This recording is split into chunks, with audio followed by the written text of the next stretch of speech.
Hello, area science teachers. It is the 1st of November, so it's time to start thinking about the Panhandle Region Science Fair, presented by ESU 13. In this video, we'll talk about the science fair, the projects, and the next steps that your students can take. The science fair is presented by the Nebraska Junior Academy of Sciences. There are 6 regions in the state. We are in the Panhandle region. Our science fair will take place on Tuesday, March 7th at the Harms Center in Scottsbluff at the WNCC campus.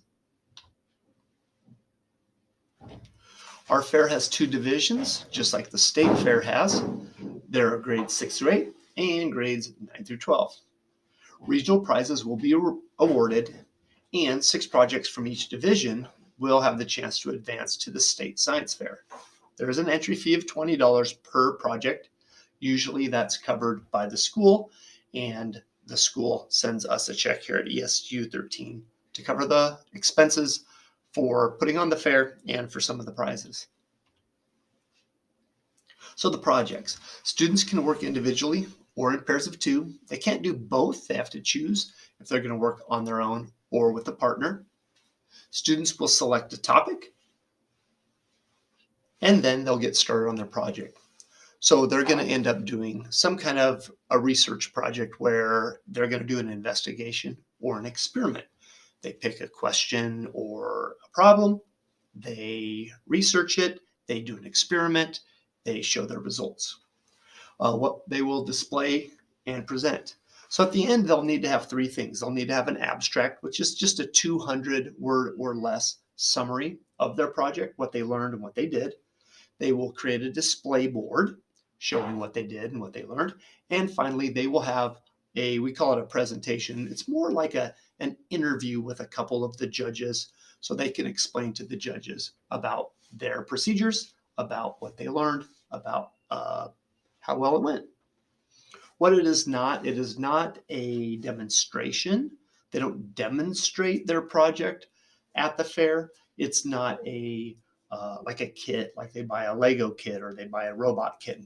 They put it together and they show it. It's not that. It's actual research on a topic that they want to do.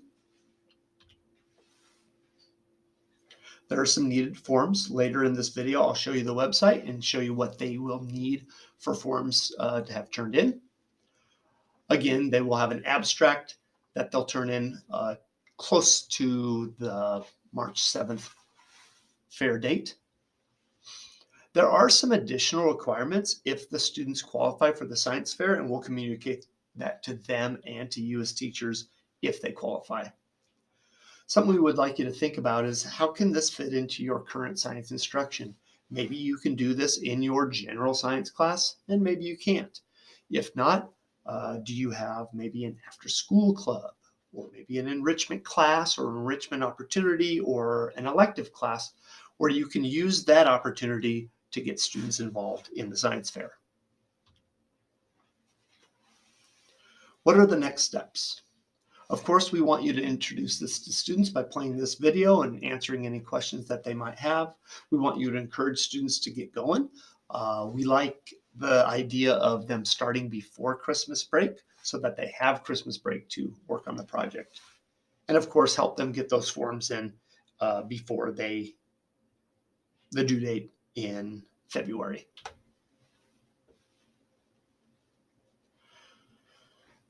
So we've created a website that we're going to look at now that should give you and your students some answers to some questions you might have. Let's check that out now.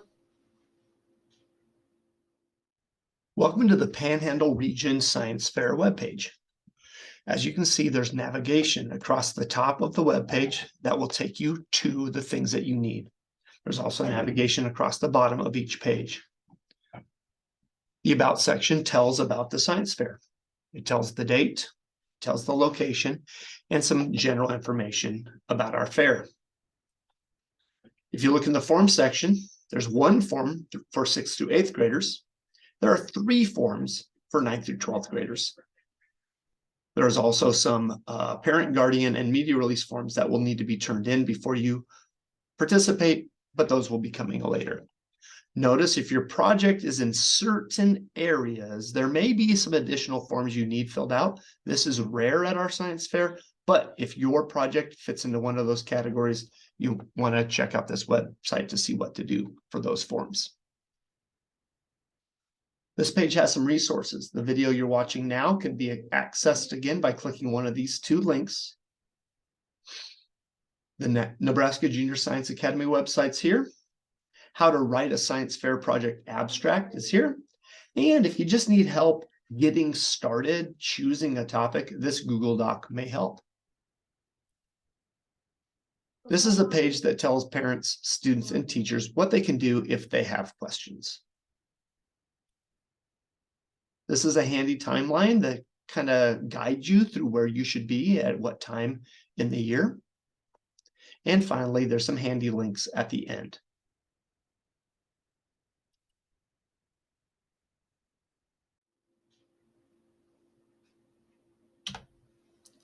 Thank you for watching the video. If you have any questions, do not hesitate to reach out to me, Dave Grease.